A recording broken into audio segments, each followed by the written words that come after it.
स्वागत है आपका मेरे चैनल पे। आज हम बात करेंगे आदित्य बिरला के जेन नेक्स्ट फंड के बारे में। जी हाँ, नाम से तो सुनकर बड़ा फैंसी लग रहा है, जेन नेक्स्ट फंड। तो इस वीडियो में हम देखेंगे इस फंड के क्या क्या कॉन्स्टिट्यूएंट्स हैं, ये क्या थीम पे फोकस्ड है, इसके एलोकेशंस क्या है, इसके रिस्क रिटर्न प्रोफाइल क्या है, फीचर्स क्या है, एक्सपेंस रेशियो वगैरह क्या है, और क्या आपको इस थीम में इन्वेस्ट करना चाहिए या नहीं करना चाहिए, और ये पर्टिकुलर फंड कितना बेहतर है जो इसके थीम के बारे में जस्टिफाई कर रहा है या नहीं। तो आइए अनकवर करते हैं हम आदित्य बिरला का जेन नेक्स्ट फंड। तो आशा करती हूँ आप मेरे साथ बने रहेंगे till the end of the video. तो आदित्य बिरला जेन नेक्स्ट फंड, जी हाँ, नाम से तो बहुत फैंसी साउंड कर रहा है कि नेक्स्ट जेन फोकस्ड फंड है, इसमें क्या है नहीं है। तो it is raising the curiosity of investors. जी हाँ, जब मैंने भी नाम सुना आई गॉट वेरी एक्साइटेड। मुझे लगा पता नहीं क्या टाइप के इस फंड का थीम है और ये कहाँ कहाँ इन्वेस्ट कर रहे हैं, लेट मी फाइंड आउट। लेकिन टू माई डिसअपॉइंटमेंट जब मैंने इसको और अनकवर किया, इसको फाइंड आउट किया, हालांकि theme of the fund is very good, consumption focused fund है ये, लेकिन आप अगर इसका आगे देखेंगे कि इसके कॉन्स्टिट्यूएंट्स और एलोकेशन वगैरह कैसे, तो मुझे उतना मजा नहीं आया। तो आइए देखते हैं कि ऐसी क्या बात है जो कि इन्वेस्टर्स इससे डिसअपॉइंट हो सकते हैं। तो हाँ, नाम पर मत जाइए, नाम में क्या रखा है। तो जेन नेक्स्ट फंड नाम से बड़ा फैंसी साउंड कर रहा है, लेकिन ये एक कंजम्पशन फोकस्ड फंड है। जी हाँ, अगर आप थीम देखें तो काफी इंटरेस्टिंग है, क्योंकि इंडिया में कंजम्पशन बूम है, इंडिया का यंग डेमोग्राफिक्स इतना अच्छा है। अभी आप देखें तो वर्किंग क्लास बढ़ रहे हैं, यंग प्रोफेशनल्स बढ़ रहे हैं, एम्प्लॉयमेंट जनरेशन हो रहा है, काफी कंजम्पशन हो रहा है सब जगह, चाहे आप टियर 1 टियर 2 टाउन्स में देखें, आप सिटीज में देखें, रूरल इंडिया में देखें, आप इंटरनेट की रीच देखें। तो ये सारे वजहों के वजह से अभी जो पर कैपिटा इनकम है वो धीरे धीरे इंडिया का बढ़ रहा है और कंजम्पशन स्टोरी बहुत स्ट्रांग होकर आ रही है।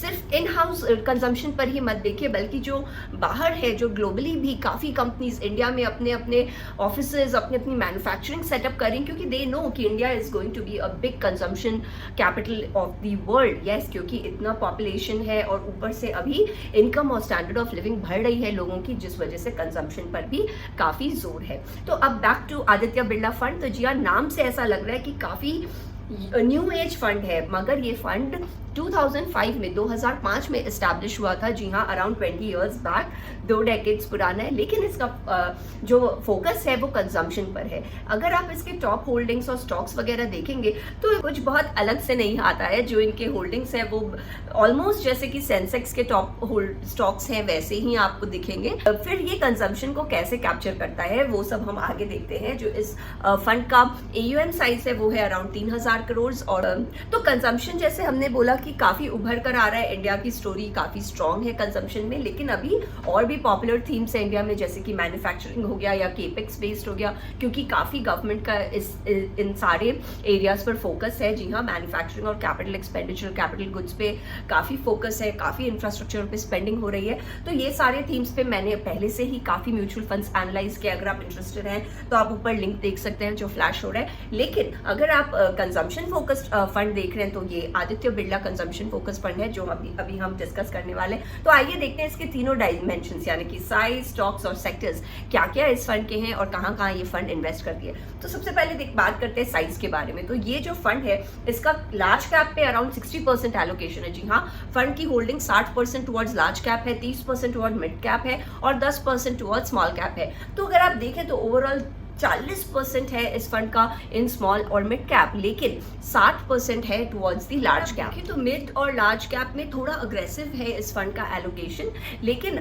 बहुत कुछ एक्स्ट्रा ऑर्डिनरी भी नहीं है। ऐसे कई फंड्स हैं जिनके मिड और स्मॉल कैप में ज्यादा फोकस है when compare to the relatively to the large cap. तो इस फंड में भी वही है, इन्होंने 30 से 40% किया है towards mid and small cap to tap the growing small cap companies. और रिस्क कंपोनेंट अगर हम देखें तो लार्ज कैप में अराउंड 60% है, तो उस हिसाब से थोड़ा बैलेंस आउट हो जाता है।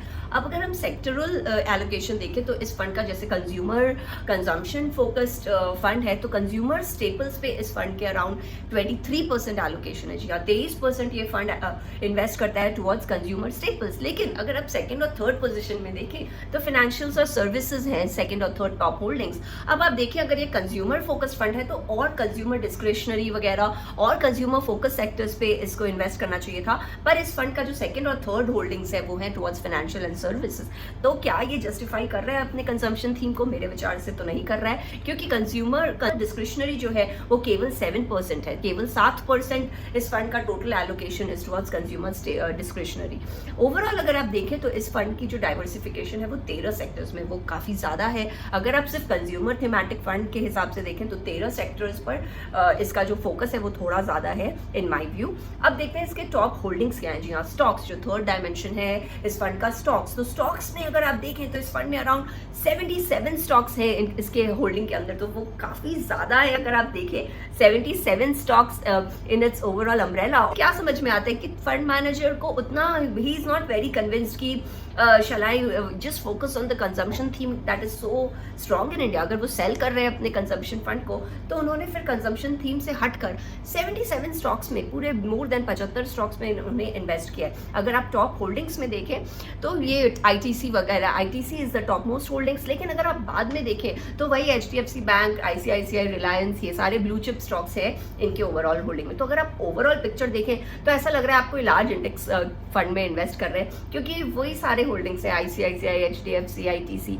तो काफ़ी अगर आप देखें तो कंजम्पशन फोकस नहीं है ये फंड, क्योंकि अदर देन ITC उनके जो टॉप होल्डिंग्स है वो HDFC बैंक, जैसे हमने पहले ही बोला, फाइनेंशियल और सर्विसेज पे इसका फोकस है। अब हम देखते हैं इसके रिटर्न्स कैसे रहे हैं। तो अगर आप रिटर्न्स देखें इस फंड के, तो returns were around 19% in the last 10 years. जी हाँ, लास्ट 10 साल में लास्ट इन्होंने अराउंड 19% का रिटर्न्स दिया है, जो कि इन लाइन है। अगर आप देखें और भी जो large cap equity focused mutual funds है उससे आप कंपेयर करें तो ये जो रिटर्न्स है काफी nothing extra ordinary about it. अगर आप लास्ट 5 इयर्स रिटर्न देखें तो वो है अराउंड 15%।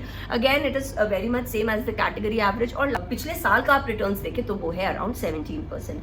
अगर हम फीस की बात करें तो जी हाँ, इस फंड का जो एक्सपेंस रेशियो है वो है 0.86 इन डायरेक्ट प्लान। अगर आप डायरेक्ट में जा रहे हैं तो 86 है, और अगर आप रेगुलर प्लान में जा रहे हैं तो 1.92% है। तो मेरे विचार से एक्सपेंस रेशियो काफी हाई है इस फंड का।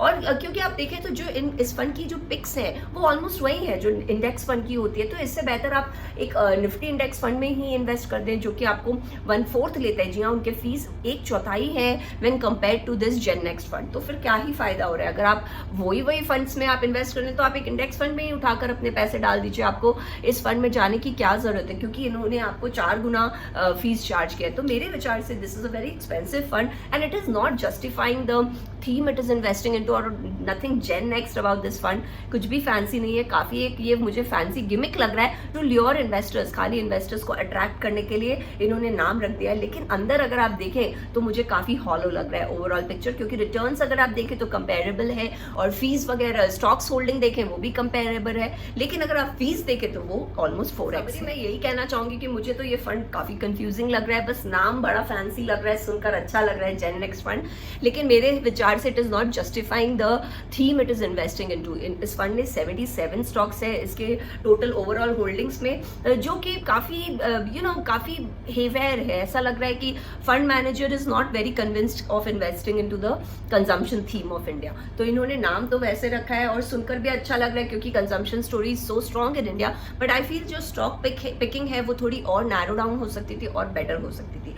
तो काफी हाई है 77 स्टॉक्स इन माय व्यू।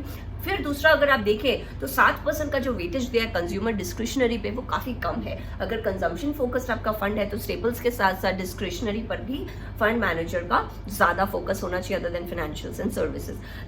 तीसरी बात अगर आप देखें तो इट मेक्स मोर सेंस अगर आप कोई भी निफ्टी इंडेक्स फंड में इन्वेस्ट कर दें, क्योंकि जैसे हमने पहले बोला रिटर्न्स और स्टॉक पिक सेम है, तो फिर फीस सेम क्यों नहीं है? फीस क्यों इतनी ज्यादा है इस फंड की? तो it is not justifiable, it is not making sense, it is not fair on the part of investors. आप कंफ्यूज है ओवरऑल कि ये फंड बना किसके लिए, gen next, who gen next?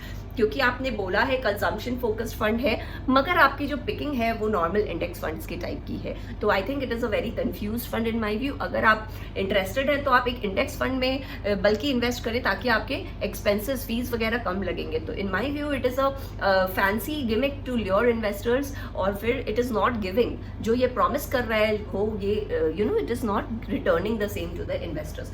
So that was all from my side. I hope you like my video. अगर पसंद आए तो वीडियो को लाइक करें, मेरे चैनल को सब्सक्राइब करें और दोबारा फिर से आए। I hope to see you again. Subscribe करने के लिए नीचे जो ग्रीन ग्लो फ्लैश हो रहा है आप उस पर क्लिक कर सकते हैं, तो you will easily become my subscriber.